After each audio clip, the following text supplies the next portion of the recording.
Hello friends, and welcome to the Midweek Update for the 22nd of October 2025. And I just realized as I was walking over here to shoot this Midweek Update, I think this is officially my Midweek Update shirt. I was looking at a couple of past episodes and I'm like, I wear this shirt a lot. So I think what I'm going to do is every week just wear this shirt.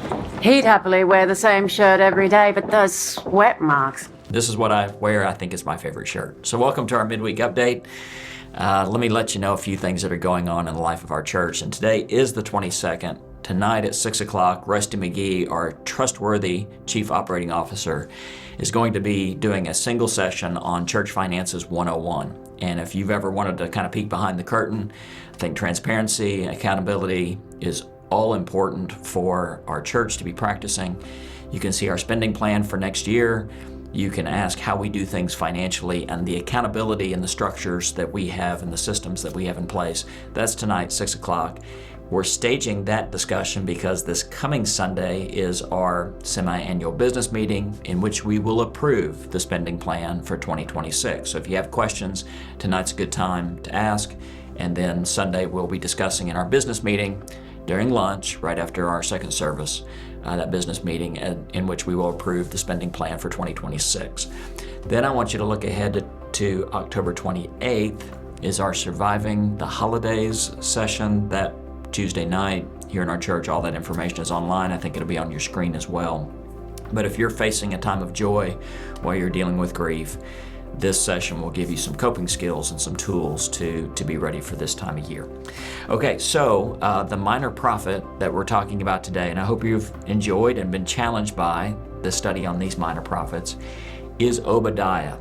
And are you forever lucky because Obadiah is one of those books in the Bible that is a single chapter.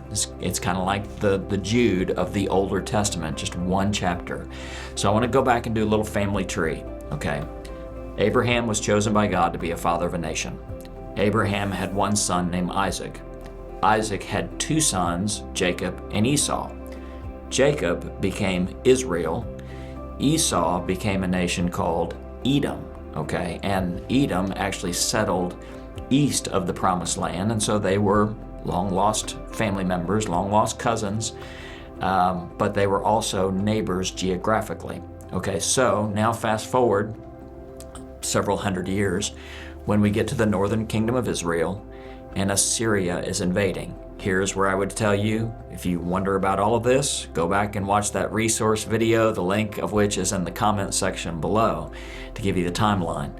So the northern kingdom of Israel is invaded by Assyria, and at this very terrible time in history, Edom decides to take advantage of this bad scene in Israel's life. So as Assyria is invading, they take advantage of this moment and they invade as well, and they pretty much start to pillage and loot and cause a lot of problems that were unnecessary. And so whereas before they should have kind of been guardians over their kinsmen, now they just take advantage of a really bad situation. So I'm rambling around this, but I'm getting to the point.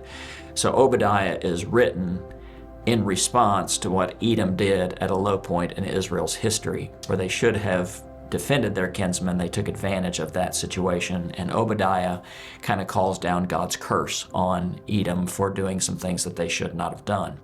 A couple of things I would have you notice. Again, this is just one chapter. It's pretty easy reading. Verse 3 is a call to guard against pride. So Edom thought that they were indestructible.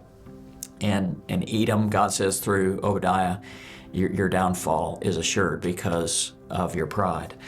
Also, verse 12 talks about gloating. We should not gloat. Even when somebody we do not like or do not care for, when they face difficult times, there's an admonition here in the Bible against gloating. But really the key verse I want you to pay attention to is verse 15. As you have done, it will be done to you. Your deeds will return on your own head. So we know that golden rule, do to others as you would have them do to you, okay? And that's a pretty good way to treat other people and to practically love our neighbor and love our enemy. But another way of looking at this is how you treat others will often return and rebound on your own life. So not only should we do to others what we want done to us, but what we do to others good or bad, will often be done to us. There's this sense of the rebound effect. The echo of how we treat others will be how we are treated. So the best thing we can do is to treat others with dignity and love and kindness and hospitality. And it really is worth some time you thinking through that and praying through that. How you treat enemies is often how you are inviting your enemies to treat you. All right, a lot to think about there in the book of Obadiah. Hope you're enjoying this excursion through the minor prophets. Again, there's some odd characters. They do give us some hard truths. And as we continue to go from the fall into Advent, we're going to look at their hints that they give us of Jesus Christ, the promised Messiah. The Lord bless you. I love you. I really do mean that. I enjoy serving you and being your pastor. And God willing, I'll see you soon. Bye-bye.